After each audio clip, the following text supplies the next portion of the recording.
자신만의 성노예 공장을 만들려고 했던 미치광이 살인마 게리 하이드닉. 1943년에 태어난 하이드닉은 오하이오 주 클리브랜드의 이스트레이크 교회에서 자랐다.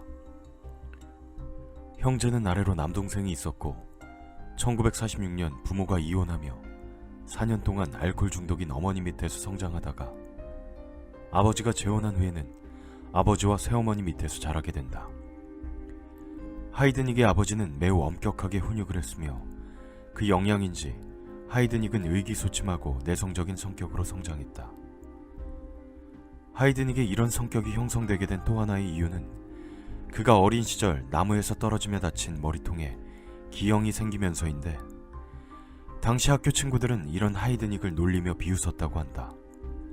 하루는 학교 친구가 숙제는 다 했니라고 묻자 하이드닉은 괴성을 지르며 폭주했다고 합니다. 이유로는 그가 나무에서 떨어지며 손상된 전두엽의 문제인 것으로 생각되어집니다.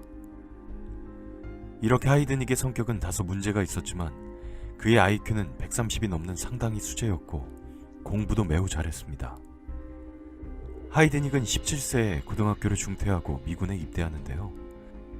13개월여의 군 생활을 아주 좋은 성적으로 복무하지만 1962년 8월경 심한 두통과 현기증 등의 통증을 호소하며 정신질환 증상을 보였고 1962년 10월 군 병원에서 정신분열성 인격장애 진단을 받고 명예에 제대합니다. 이후 펜실베니아 대학에 입학했지만 한 학기 만에 중퇴했고 코츠빌에 있는 보훈행정병원에서 정신과 간호사로 일합니다. 하지만 당시 근태가 좋지 않았고 환자들에게 무례한 행동을 해서 해고당하고 말죠. 하이드닉은 1971년 10월 5명의 신도를 바탕으로 교회를 설립하는데요. 동료와 함께 교회 이름으로 계좌를 개설하여 헌금으로 $1,500를 모았습니다. 그리고 그 돈을 주식에 투자하여 무려 $50만 돈을 불렸죠. 1986년까지도 하이드닉의 교회는 매우 번영하고 부유했다고 합니다. 행보만 봐도 독특했던 하이드닉은 평소 많은 여성들과 관계를 갖고 본인의 아이들을 낳게 하여 대가족을 이루고 싶다는 꿈이 있었습니다. 잔혹한 살인마 하이드닉의 범죄는 이 얼토당토하는 꿈에서부터 시작이 됩니다. 하이드닉의 첫 번째 아내는 필리핀 여성 베티 디스토였습니다. 그녀는 1985년 10월에 메릴랜드에서 하이드닉과 결혼합니다. 하지만 결혼 생활은 하이드닉의 비이상적인 성생활로 오래가지 않았죠. 어느 날 그가 3명의 여자와 함께 침대에서 뒹구는 모습을 목격한 아내는 큰 충격을 받게 되었고, 하이드닉은 이후 다른 여자와 성관계하는 모습을 아내에게 지켜보게 하는 미친 요구를 하며 그녀를 괴롭게 했습니다. 결국 디스토가 거듭되는 성착취와 폭력으로 그를 고소했고, 필라델피아에 있는 필리핀 공동체의 도움으로 1986년 1월에 그의 곁을 떠날 수 있었습니다. 이후 하이드닉은 여러 여성들과 관계를 갖고 임신시켜 아이를 낳게 했는데요. 안타깝게도 태어난 아이들은 위탁가정이나 양부모에게 보내지게 됩니다. 이렇게 문란했던 미치광이 살인마의 범죄의 시작은 1978년으로 거슬러 올라갑니다.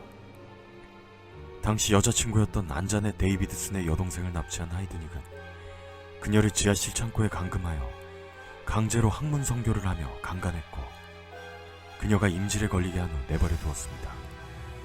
이 죄로 체포되어 기소된 그는 3년간 정신병원에 감금되어 있다가 1983년 4월 국가 차원의 정신건강 프로그램으로 어처구니 없게 석방됩니다. 사회로 나온 하이드닉은 결혼 생활만으론 본인의 비이상적인 욕구가 충족되지 않는다고 느끼고 1986년 11월 26일 조세피나 리베라를 시작으로 1987년 1월까지 5명의 흑인 매춘부를 납치해 자신의 집 지하실에서 감금하고 매일같이 고문과 폭력을 일삼으며 성착취와 강간을 저지르는 만행을 벌입니다. 그리고 그녀들이 도망칠 것을 대비하여 귀를 멀게 하고 사지를 쇠사슬로 묶어놓았다고 합니다. 그것도 모자라 피해자가 서로를 감시하는 시스템을 만들었는데요. 처음 납치된 리베라는 자신이 살고자 다른 피해자들이 탈출 시도를 할 때마다 하이드닉에게 고자질을 했다고 합니다. 그러던 중 두 번째 납치자 산드라 린제이가 하이드닉의 고문과 성착취를 못 이기고 사망하게 되고, 그녀의 죽음을 도화선으로 하이드닉의 광기는 더욱 심해졌고 상상조차 할 수 없는 만행을 자행하기 시작합니다. 하이드닉은 피해자의 시체를 썰어서 일부는 요리를 해먹고, 요리가 애매한 부위는 믹서기로 갈아 분쇄한 후 게사료와 섞어 키우던 개와 감금된 여성 피해자들에게 먹게 했다고 합니다. 이후 피해자들은 계속해서 탈출을 시도했는데요. 네 번째 납치자인 데보라가 탈출 시도를 하다 하이드닉에게 발각되고 전기 고문을 당해 사망하게 됩니다. 이 와중에 첫 번째 납치 피해자인 리베라는 그녀를 고문하는데 도움을 주었다고 합니다. 하이드닉의 미친 살인 행각은 아이러니하게도 조력자였던 리베라에 의해 끝이 나게 됩니다. 하이드닉의 범죄를 도우며 환심을 산 리베라는 그에게 가족을 잠시 보고 오겠다고 청했고, 이에 응한 하이드닉은 그녀의 집 근처 주유소까지 그녀를 태워준 후 그녀를 기다렸습니다. 하지만 차에서 내린 리베라는 전 남친을 찾아가 그간의 자초지종을 설명했고, 전 남친의 신고에 의해 1987년 3월 27일 경찰이 하이드닉의 집을 급습했습니다.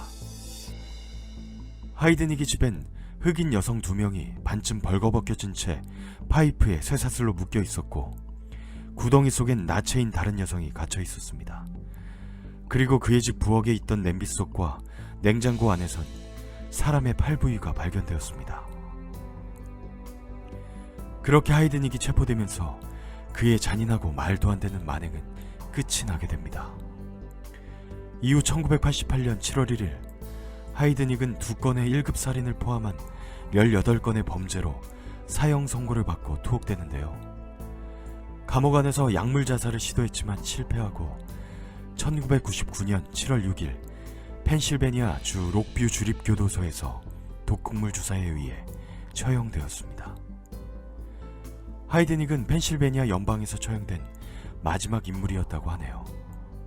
이 미치광이 살인마는 재판 당시 범죄의 목적에 대해 묻는 판사에게 "나는 가족을 원했어요 라고 답했다고 합니다.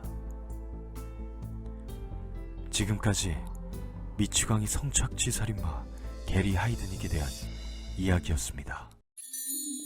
구독과 좋아요, 알림 설정 부탁드립니다.